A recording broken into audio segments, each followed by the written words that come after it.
7 ہجری میں غزوہ خیبر پیش آیا۔ پہلے دن سیدنا ابو بکر نے علم لیا لیکن فتح نہ کر سکے۔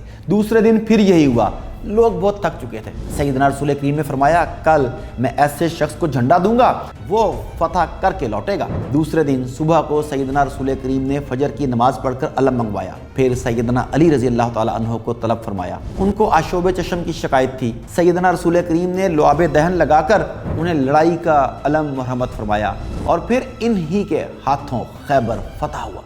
ناظرین، سیدنا بریدہ غزوہ بدر اور غزوہ احد کے مارکے کے وقت اپنے وطن میں ہی قیام پذیر تھے، چنانچہ یہ غزوات وہیں قیام کے زمانے میں ختم ہو چکے تھے۔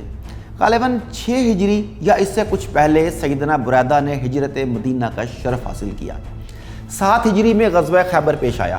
اس غزوے میں یہ پیش تھے، چنانچہ بیان کرتے ہیں کہ ہم لوگوں نے خیبر کا محاصرہ کیا۔ پہلے دن سیدنا ابو بکر نے علم لیا لیکن فتح نہ کر سکے۔ دوسرے دن پھر یہی ہوا، لوگ بہت تھک چکے تھے۔ سیدنا رسول کریم نے فرمایا کل میں ایسے شخص کو جھنڈا دوں گا جسے اللہ اور اس کا رسول محبوب رکھتا ہے اور وہ بھی اللہ اور اس کے رسول سے محبت کرتا ہے، وہ فتح کر کے لوٹے گا۔ لوگ بہت خوش ہوئے کہ کل یہ مہم سر ہوگی۔ دوسرے دن صبح کو سیدنا رسول کریم نے فجر کی نماز پڑھ کر علم منگوایا۔ لوگ اپنی اپنی صفوں میں تھے، پھر سیدنا علی رضی اللہ تعالی عنہ کو طلب فرمایا۔ ان کو آشوب چشم کی شکایت تھی۔ سیدنا رسول کریم نے لعاب دہن لگا کر انہیں لڑائی کا علم مرحمت فرمایا اور پھر انہی کے ہاتھوں خیبر فتح ہوا۔ ناظرین، صحیح بخاری کی کتاب المغازی میں ہے کہ سیدنا بریدہ کے مدینہ آنے کے بعد سیدنا رسول کریم کی زندگی میں جس قدر بھی غزوات ہوئے، سیدنا بریدہ تقریباً ان سب میں شریک تھے اور ان غزوات کی مجموعی تعداد 16 بنتی ہے۔ سیدنا رسول کریم نے اپنے مرض الموت میں سیدنا اسامہ رضی اللہ تعالیٰ عنہ کی زیر سرکردگی جو سریہ شام بھیجا تھا، یہ اس میں بھی شریک تھے اور سریے کے علم بردار تھے۔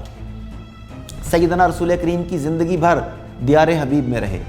آپ کی وفات کے بعد جب سیدنا عمر کے زمانے میں بصرہ آباد ہوا تو دوسرے صحابہ کے ساتھ سیدنا بریدہ بھی یہاں منتقل ہو گئے اور یہیں مستقل گھر بنا لیا۔ ان کی رگ رگ میں جہاد کا خون دوڑتا تھا۔ لوگوں سے کہا کرتے تھے کہ زندگی کا مزہ گھوڑے دوڑانے میں ہے۔ اسی جذبے اور ولولے کی بنا پر خلفاء کے زمانے میں بھی جہادی سرگرمیوں میں خوب شریک ہوتے۔ سیدنا عثمان کے عہد خلافت میں خراسان پر فوج کشی ہوئی، اس میں آپ کی تلوار نے اپنے جوہر دکھائے، مگر مسلمانوں کے مقابلے میں ان کی تلوار ہمیشہ نیام میں رہی۔ چنانچہ شیخین یعنی سیدنا ابو بکر عمر کے بعد جس قدر خانہ جنگیاں ہوئیں، ان میں سے کسی میں شریک نہیں ہوئے، بلکہ احتیاط کی بنا پر ان لوگوں کے بارے میں کوئی رائے بھی قائم نہ کرتے تھے جو ان میں شریک ہوئے تھے۔